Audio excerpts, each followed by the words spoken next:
Bom, boa tarde a todos. Espero que estejam bem aí, todo mundo, se cuidando. Hoje a gente vai ter o nosso último seminário desse período. A gente semana que vem tem o CBDO, né? E aí, então, a gente deve retomar só em março, tá? Então, os próximos seminários serão em março, mas quem tiver interessado em ministrar seminário ou quer convidar alguém, por favor, entre em contato com a gente e passa, né? Se indique ou indique alguém para a gente convidar, tá ok? Então, a gente deve os seminários serem retomados em março. Hoje a gente tem novamente aqui o prazer de ter a Luana Liberato Mendes. A Luana é prata da casa aqui também. A Luana fez a graduação em Física aqui na FEG-Unesp, um mestrado, doutorado. No momento ela está fazendo um período sanduíche de 1 ano no Observatório de Nice. Então ela está, a transmissão aqui, a gente parece que está tudo pertinho aqui, ela está lá em Nice, enquanto a gente está aqui em Guará. Quanto ao fuso? 4 horas? 4 horas. Então tá bom. Então aí já são 6 horas da tarde, né? Já. Então tá bom. Bom, e a Luana vai falar sobre um projeto, um trabalho que a gente começou a fazer, um projeto relativamente grande, junto com a Rosana. A gente está revisitando a dinâmica dos NEOs, né, dos Near Earth Objects, então, asteroides ou cometas. Então é sobre isso que ela vai falar para a gente. Por favor, Luana, fique à vontade. Obrigada pelo convite do Otto. Vou tentar apresentar aqui já, vamos ver se vai funcionar.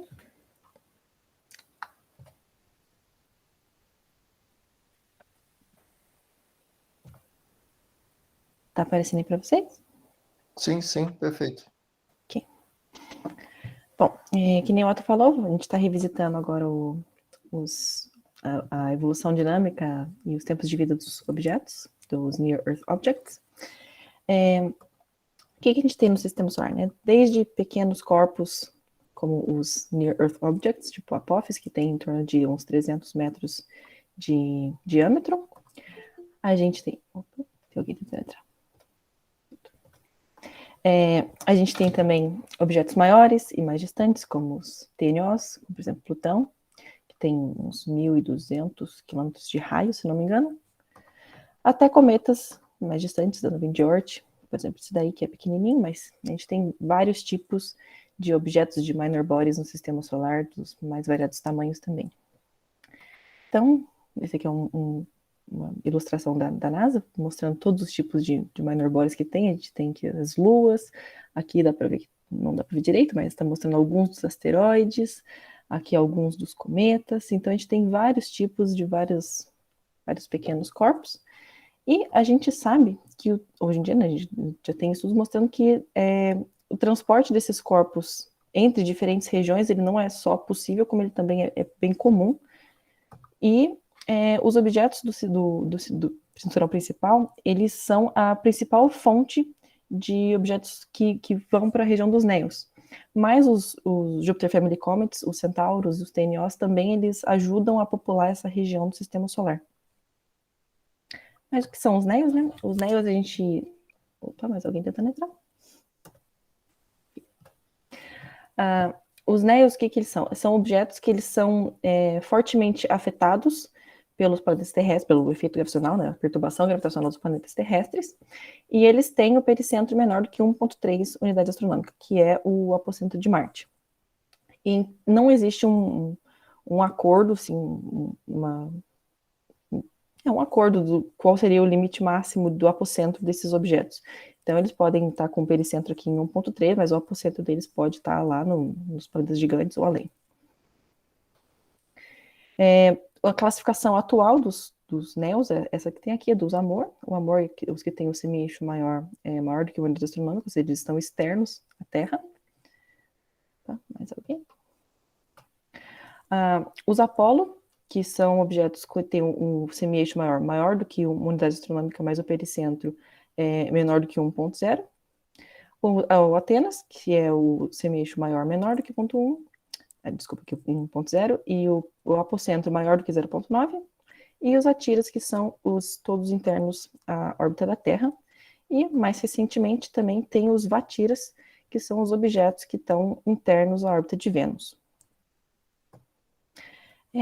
Um dos papers de referência, que é o do Gladman de 2000, os autores eles mostram que o tempo de vida médio dos objetos dos NEOs é em torno de 10 milhões de anos. Mas eles fizeram esse estudo com uma amostra de somente 117 objetos, que são os objetos que tinham a melhor órbita naquela época. Eles encontraram que mais da metade dessa população ela é eliminada pelo processo de sun-grazing, que, na verdade, para eles, esse sun-grazing não significa que o objeto colidiu com o Sol, significa apenas que o pericentro desse objeto estava dentro do raio do Sol, então eles consideravam que esse objeto seria eliminado por sun-grazing, porque colidiria com o Sol. E esse fate deles se parece comum, porque existem várias ressonâncias no main belt, entre 1.3 e 2.5, ressonâncias circulares com Júpiter, com a Terra, com Vênus também. Então, essas ressonâncias no sistema, no main belt, faz com que esses objetos acabem migrando para a região mais interna do sistema solar e colidindo com o Sol. E esses corpos, eles parecem predominantemente afetados por encontros próximos. Eles são mais afetados pelos encontros próximos do que pelas ressonâncias em si. Então, nessa primeira aproximação, a gente pode dizer que... Como é que eu vou explicar? Essas ressonâncias, elas são importantes, mas elas não são, na primeira aproximação, elas não são o principal fator para a migração desses objetos.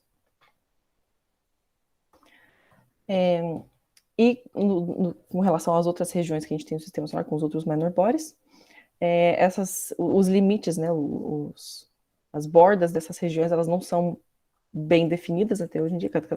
Cada trabalho define uma borda. Então, para nós, a borda vai ser as bordas das regiões vão ser desse tipo aqui. Para os NEOs, a gente considera que se o objeto tiver um pericentro menor do que 1.3, todo mundo para dentro dessa região laranja aqui vai ser NEO. Tá? Os JFC, a gente considera que... essa é a única região que realmente tem uma determinação, que é o parâmetro de Serran, entre 2 e 3, tá? Para a inclinação igual a 0. O main belt, a gente vai considerar que pericentro entre 1.66 e apocentro entre 4.45 é o main belt. Os centauros para pericentro maior do que 6 e os TNOs para pericentro maior que 33.42. Esse aqui seria o apocentro de Júpiter, o pericentro do objeto igual ao apocentro de Júpiter, né? E nesse caso aqui, o pericentro do objeto igual ao apocentro de Netuno. Okay? Essas regiões aqui, elas são delimitadas apenas em A e E. A gente considerou a inclinação dos objetos, né, nas nossas simulações, mas no nosso caso aqui a gente vai usar só o A e E para determinar, tá? Isso aqui eu já falei das determinações. E o parâmetro de Serran ele é determinado por essa equação aqui. E esse cosseno de I seria a inclinação do objeto, mas a gente vai considerar que vai ser 0 para poder caber essa região de A e E aqui. Okay? Para as nossas simulações, cada pontinho desse aqui é uma condição inicial. A gente buscou os NEOs na base de dados do ESA, e todos que tinham um diâmetro estimado maior do que 300 metros, a gente considerou. Então, a gente pegou 5.355 objetos, e plotando eles aqui nessas condições iniciais, a gente vê que alguns deles estão nessa região de sobreposição aqui com os JFC, que são esses pontinhos em azul, e tem alguns deles que estão aqui por fora, que na verdade a região dos NEOs iria até aqui nessa linha vermelha aqui, mas a gente vai considerar que esses objetos aqui estão fora, porque o nosso NEO vai ser só essa região aqui. Okay? Como a gente pretende analisar uma análise estatística desses dados, né, da evolução dinâmica deles mais estatística, a gente não considerou os efeitos térmicos, como o Yarkovsky, por exemplo, que para nós, no final da estatística, não faria uma diferença muito grande. Então, a gente fez 536 simulações usando o Mercury, com um integrador híbrido. Tá? A gente considerou o Sol, os 8 planetas do Sistema Solar, e 10 objetos de 10 NEOs em cada simulação, tá? Como partículas, ou seja, elas não interagem entre elas, só interagem com os objetos massivos. e a gente fez simulações por 100 milhões de anos. E no nosso caso, a partícula seria eliminada da simulação se ela colidisse com algum dos objetos massivos, né, com o Sol ou com os planetas, ou se a órbita dele virasse hiperbólica. Se a excentricidade fosse maior que 1, a gente eliminava ele da simulação. É isso aqui que eu já falei, né? Os azuis e os vermelhos. Então, dos nossos resultados, né? O Gledman, que eu falei, ele determinou que o tempo de meia-vida dessa população seria em torno de 10 milhões de anos, mas eles utilizaram o processo de sun-grazing como eliminação dos objetos, como se fosse colidir com o Sol, e eles deixaram as simulações dele rodando sem definir exatamente onde estavam esses objetos, sem saber se estavam dentro da região dos Néios ou não, eles só colocaram as simulações para rodar e deixaram lá. Então, utilizando uma abordagem core deles, só colocando os objetos e deixando-os evoluir de qualquer forma, a gente obteve um tempo de meia-vida de 8,695 milhões de anos. Mas se a gente considerar que esses objetos eles fazem um caminho dentro do sistema solar e que não necessariamente eles estão dentro da região dos Néios durante esse período todo, então como é que a gente considera se é Néio ou não, se é período de meia-vida como Néio ou não, né?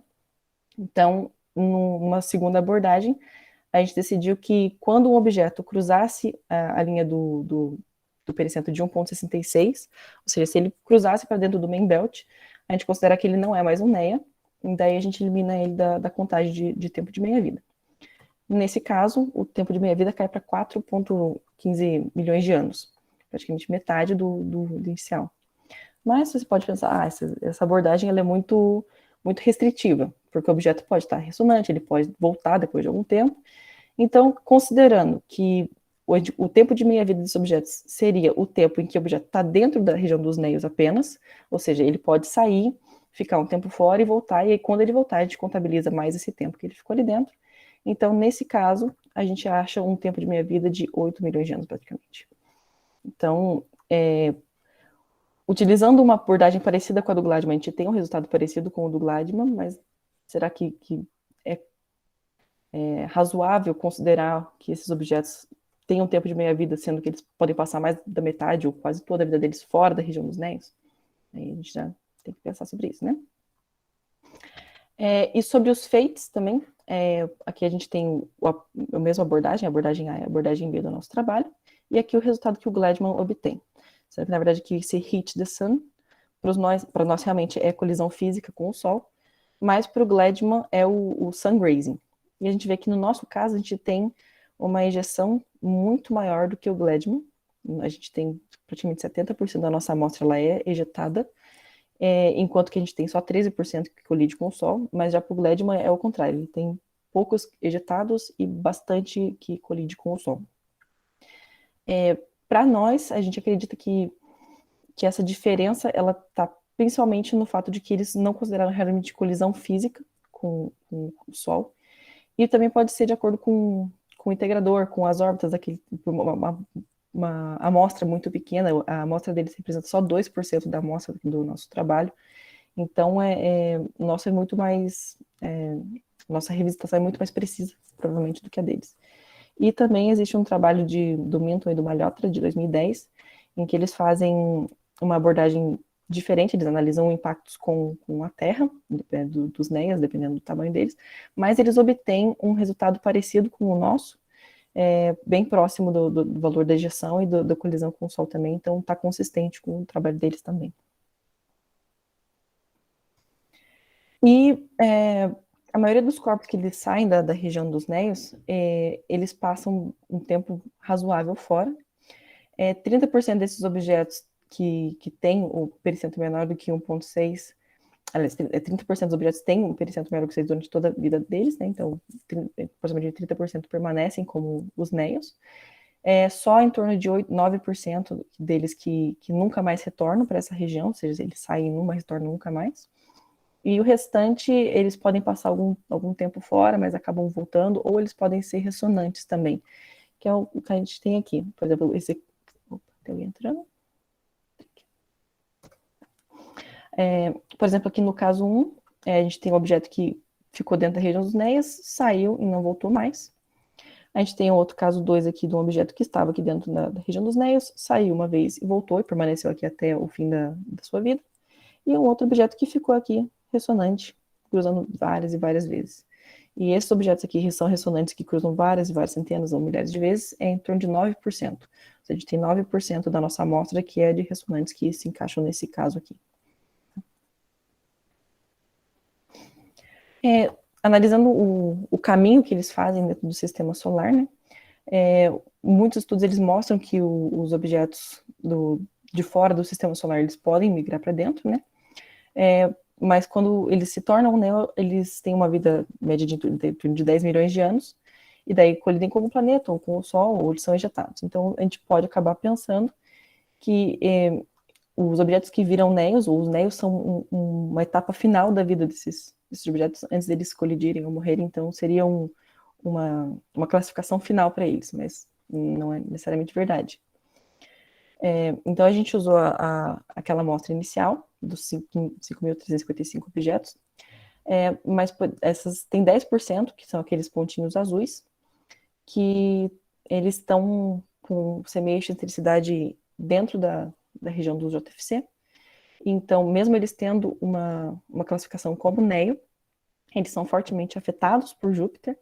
Então, nesse caso, a gente não considerou eles para essa análise como NEO inicialmente aqui. Então, a gente vai ser descartado, a gente vai discutir eles um pouquinho depois. Que eu falei, são esses pontinhos azuis aqui. Como eles estão na região de sobreposição, eles são mais afetados por Júpiter do que pelos planetas terrestres, então a gente não vai utilizar eles. É isso mesmo. E os 5 pontinhos que eu falei aqui, que os 5 objetos que estão para fora das duas regiões, que a gente também não vai considerar eles agora. Então, no final, a gente tem desses pontinhos pretos aqui, dessas condições iniciais, sobram 4.818 néos para a gente utilizar essa amostra filtrada para nossas próximas análises. Então, analisando o primeiro caminho que eles fazem, o que a gente chama de transição aqui? Um objeto, inicialmente néo, eu vou analisar quando que ele cruza para uma outra região. Qual que é a primeira região que ele vai ser transferido? Então, o que a gente tem aqui? 4.818 objetos. Desses 4.818, em torno de 16,5 permanecem como NEO a vida toda deles, independente de qual que seja o futuro deles, eles permanecem como NEO durante toda a integração deles. Cerca de 5,7% sobrevivem dessa amostra aqui dos que são transferidos. 0,12 colide com o Sol, 0,29 são ejetados e 10% colide com os planetas terrestres. Essas porcentagens aqui estão em relação a esses 4.818, tá? É uma porcentagem em relação à amostra total. Desses 4.818, cerca de 60% se transformam em JFC. E desses 50% aqui, pouquíssimos deles sobrevivem. Uma porcentagem razoável colide com o Sol. E a grande maioria é ejetada do sistema solar. E pouquíssimos colidem com planetas terrestres. Com planetas também, não necessariamente terrestres ou gigantes, pode ser qualquer planeta. Cerca de 25% são transferidos para o Main Belt. Desses, a maioria também é ejetado. E depois vocês vão ver por quê, né? Mas a maioria é ejetado, em torno de pouquinho sobrevive, mesmo com quantidade colide com o Sol, e um pouquinho também colide com os planetas. E direto para Centauro, de Neo para Centauro, só 0,02%, a gente tem um corpo que vai direto para Centauro, ou seja, uma transferência bem rápida, ele passa correndo pelo sistema solar e chega no Centauro, tá? E esse único que chega até aqui, ele é ejetado depois. Na segunda transição, é o mesmo conceito, só que o objeto que chegou na primeira região, eu analiso para onde que ele vai depois, qual que ele cruza depois. Mas esses objetos que vieram pela primeira transição, eu analiso também se alguma porcentagem deles volta a ser NEO. E é isso que acontece. Desses 24,95% que viram Main Belt, todos eles, em algum momento da vida, retornam a ser NEOs. 20,98% vai para o JFC e nenhum vai para Centauro. Ou seja, de Main Belt para Centauro, a transferência não acontece. Dos que vieram de NEO para JFC, 49,61% retornam a ser Neo em algum momento da vida. 15,73% vai para Main-Belt. E 11,17% vai para Centauro. Ou seja, o caminho para se tornar Centauro, sendo Neo, é passando pelo JFC. E dos Centauros, desse um objeto que vai para Centauro, não retorna para Neo, e ele se torna JFC. E nenhum é para Main-Belt. Então, essa tabela resume os gráficos anteriores.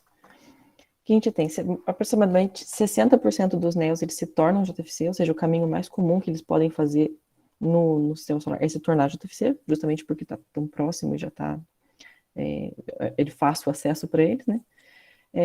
E mais de 80% são ejetados no final das suas vidas, né? 80% desses 60% que foram transferidos. E embora seja muito improvável, pode acontecer a transferência rápida de um Neo para um Centauro. O caminho mais comum que ele pode fazer nessa segunda transição é ir de Main-Belt para JFC, que também é o caminho para ele ser ejetado, ou seja, a maioria, a nossa maior porcentagem de ejeção acontece quando o objeto vira JFC. E durante os 100 milhões de anos das simulações, nenhum dos objetos teve um pericentro maior do que a órbita de Netuno, ou seja, a gente não teve nenhum que se tornou TNO. O máximo que ele, mais longe que ele foi Centauro. E daqueles objetos que são inicialmente JFC, a gente analisou o que eles, quais os caminhos deles e quais são os feitos deles também. Então a gente tem 532 objetos que estão naquela região de sobreposição, aproximadamente 10%, né, da amostra total. 15,23% desses 532 aqui terminam como JFC, eles ficam naquela regiãozinha ali a vida toda. A maioria vira Neo, né, acaba sendo transportado para Neo. Uma pequena parte vira Main-Belt, uma pequena, mas considerável parte vira Main-Belt. E uma pequena parte também vira Centauro. E analisando os feitos deles, pouquíssimos sobrevivem até o fim da simulação, ou seja, uma região que realmente eles não ficam ali. 12,22% colide com o Sol, então é uma taxa grande que vai colidir com o Sol, e a maior ainda que vai ser ejetado, como a gente já esperava, né? Vendo todos os outros dados, aquela região é uma região que vai eliminar por ejeção, e 1,5% colide com alguns planetas. E analisando, a gente analisou o começo, né? Eles começam como Neos e para onde que eles vão, e olhando agora para o final, onde que eles terminam e como que eles terminam, tem essa tabela e o gráfico condizente, né? Mas a gente pode ver que, e como esperado, a maioria dos objetos que estão na região dos Neos ou vão sobreviver ou vão colidir com planetas. É uma região que eles são bem afetados pelos planetas, mas é uma região mais estável.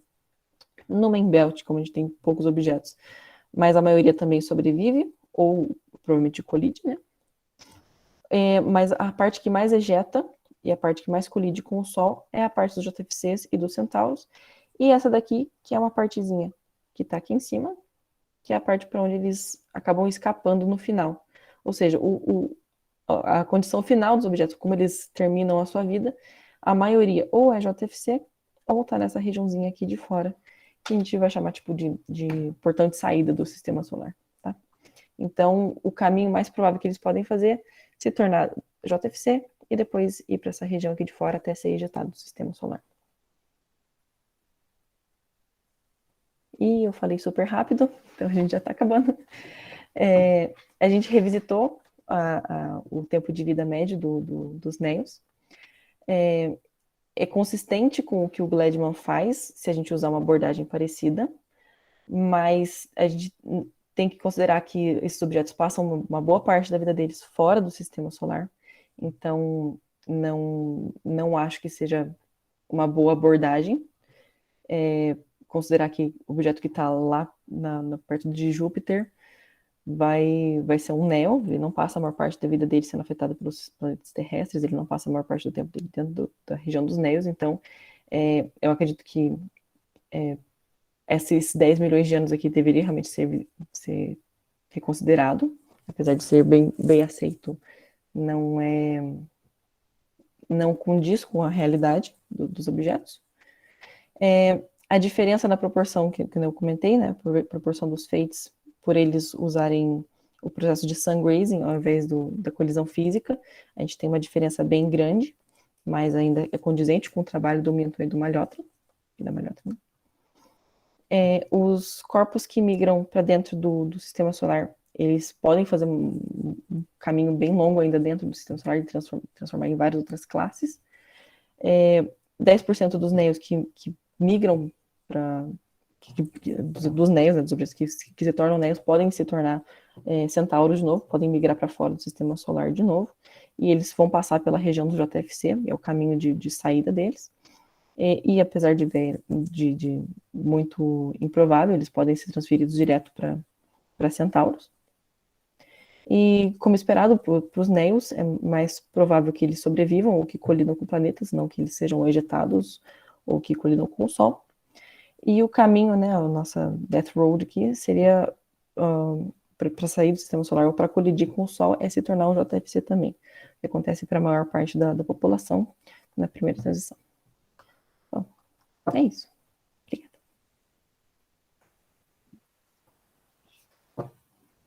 Rapidinho mesmo. Rapidíssimo. Mas você não falou correndo, você falou pausado. É que você fez bem concatenado, né? Então, eu acho que eu acho que é coisa do achar que outro, todo mundo sabe do que eu estou falando. apesar que é um trabalho bastante extenso esse aí. Bom, a gente está aberto agora para perguntas, algum comentário, alguém quiser fazer.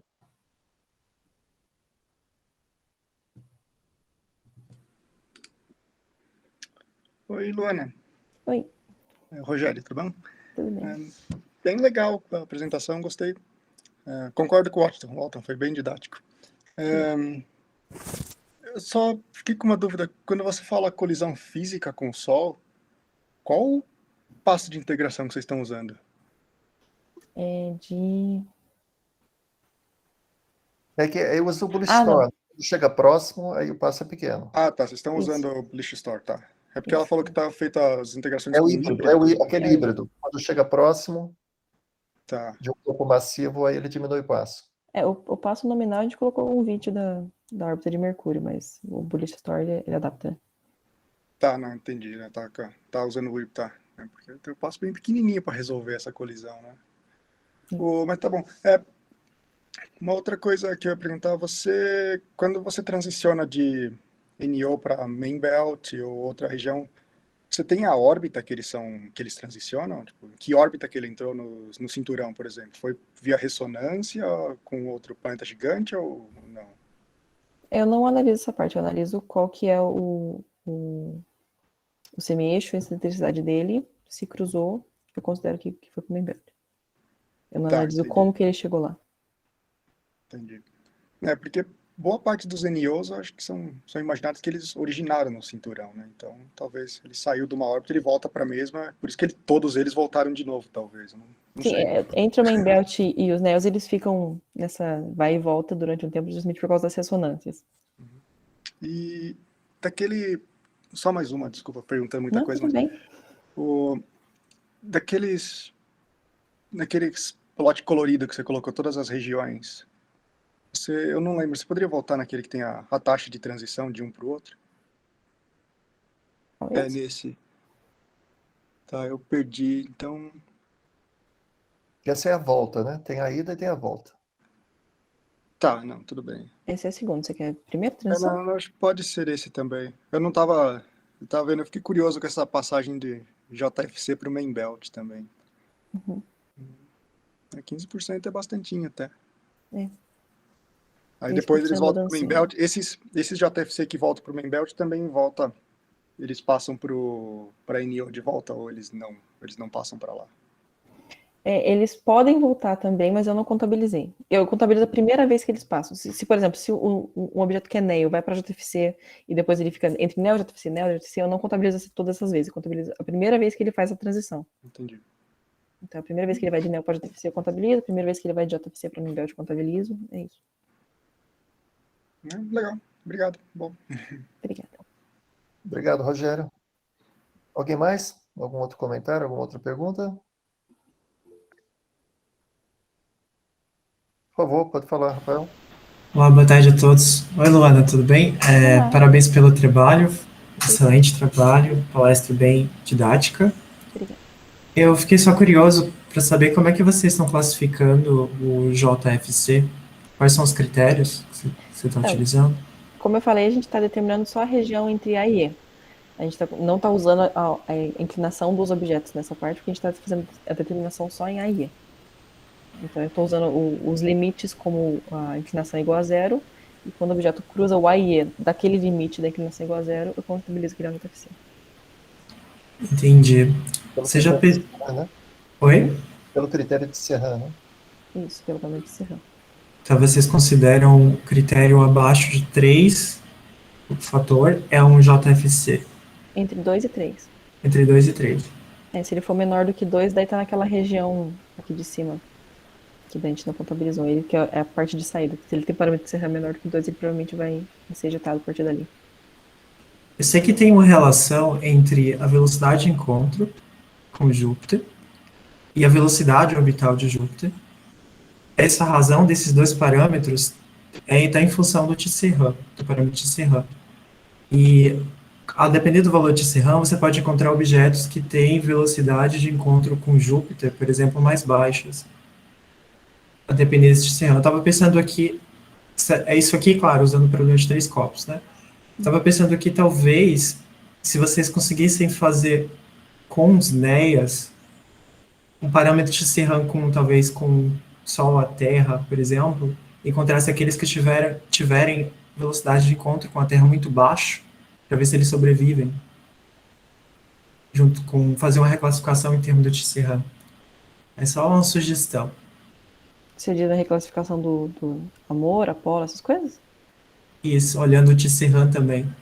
Porque você pode associar aqueles objetos que tiverem encontros de velocidades mais baixas com a Terra, por exemplo, talvez eles sejam um pouco mais estáveis, eles permaneçam ali por mais tempo. Assim como acontece com os cometas com Júpiter, que tem o valor de Serran mais baixos do que 3, eles têm velocidade de encontros com Júpiter mais baixa. E eles permanecem mais ali junto da família de cometas de Júpiter. Interessante. Boa sugestão, obrigada. Vamos dar uma olhada nisso. Obrigado a vocês. Obrigado, Rafael. Alguém mais tem alguma outra questão? Só fazer um comentário, né? A Luana falou dessas transições, essas transições, principalmente devido àqueles que são ressonantes, então eles ficam cruzando, né? Neo, main belt o tempo todo ali, né? Então a gente não computa, nessa simulação, não é computado cada vez que cruza imediatamente. Ele tem que ficar um tempo naquela categoria, né? Então, por exemplo, ele sai do Neo e vira main belt, uma passagem, uma órbita que vai lá e depois volta, não é computado. Ele tem que ficar um certo tempo no main belt para dizer, ó, mudou de categoria. Ele tem que ficar um tempo no JFC para dizer, ó, mudou de categoria. Porque tem casos que são transições ressonantes, então ele vai e vem toda hora. Então, isso a gente excluiu, né? A Luana mostrou aqueles exemplos dos ressonantes. Então, a gente pensou um pouco e aí foi definido um tempo, ele tem que ficar um tempo naquela... Então, agora ele mudou de categoria mesmo. Não é só uma passagem ou duas, né? Uma transição muito rápida. Então, ele fica um tempo ali. Então, essas transições que a Luana mostra aí são transições por tempo que ele fica ali, várias órbitas naquela categoria. Então, é um detalhe, mas é que não é uma passagem, simplesmente. Ele realmente mudou de categoria e ficou um bom tempo ali. 5.000 anos, se não me engano. 5.000 anos, é um tempo significativo. Talvez ele mudou mesmo. Esqueci de falar desse detalhe também. Oi? Esqueci de falar desse detalhe, obrigada. É um detalhe que, às vezes, para passar a ideia de como é que foi feito isso. Legal, legal. Alguém tem alguma outra sugestão? A gente está tentando fechar o trabalho. Qualquer sugestão é bem-vinda. Pode falar, Valério, por favor. Boa tarde. Parabéns pelo trabalho, bastante interessante, na minha opinião. Obrigada. Eu só queria saber se vocês já fizeram estudos de quais são as causas que geram as transições entre as regiões. Se são causados por dinâmicas seculares, encontros próximos, se tem uma estatística desse tipo. por exemplo, quando você passa da Neo para Membelt e vice-versa, Isso já tem vários trabalhos falando sobre, né, que são as ressonâncias seculares com Júpiter, com a não, Terra, com Vênus. não, claro, mas tem vários trabalhos da Membelt para Neo. Mas do Neo para Membelt poderia ser interessante fazer um tracking do que acontece. Se causados por ressonâncias seculares locais, causados por encontros próximos, é o mecanismo dominante. Então, pelo que eu tinha lido, normalmente é por encontros próximos, não por ressonâncias. Não, eu sim, concordo, mas tem ressonâncias seculares com Terra, Vênus e Marte, que são pouco estudadas. E que poderia valer a pena, como se diz, analisar um pouco mais em detalhe. Não sei, nunca trabalhei com isso, mas é uma coisa que poderia ser interessante verificar. É interessante, porque, por exemplo, de NEO para JFC, né? O que faz ele ir para JFC ou ir para Membelt? Qual a diferença, né? Que tipo de mecanismo, o que teria ocorrido, né? É interessante. Eu concordo com isso também. Eu concordo com isso também, com o Valério e o Otto. Por isso que eu perguntei se você tinha uma ideia de qual órbita que eles eram implantados e depois eles voltavam. Porque por ali você consegue saber mais ou menos qual é a interação. Para ser implantado por encontro próximo no main belt é difícil, não tem objeto tão grande assim para você encontrar lá e mudar a órbita. Realmente é um pouco mais ressonância, eu imagino. Legal, legal. Mais tarefa. 8º trabalho da lista. Mas eu gostei da ideia. Tem coisas aí serem feitas. E mesmo aquele também é curioso, né? Aquele que sai do Neo e vai para Centauro, o que é que faz, né? Esse eu tinha pensado nele, porque é um sozinho, e a gente dá uma olhada exatamente nessa órbita, seguir ela. A Luana até já fez alguma coisa, começou a estudar esse, que é um único caso. Como é que consegue transferir lá do Neo para Centauro, né? Implantar em Centauro. Então, entender um pouco esse mecanismo. Mas aí eu acho que a ideia é válida para todos. Legal, legal. Ótima sugestão. Alguém tem mais algum comentário, alguma outra colocação? Então tá bom. Então acho que é isso aí. Obrigado, Luana. Obrigada. A apresentação foi curta, mas não foi rápida. Foi curta. Que bom. Tentei não correr. Não, se apresentou, acho que foi legal. Obrigada. Foi que você é bem objetiva. Então, acho que Sucinta demais. Não, acho que tá ok. Aí os detalhes ficam para as perguntas, né? Aí vão esclarecendo.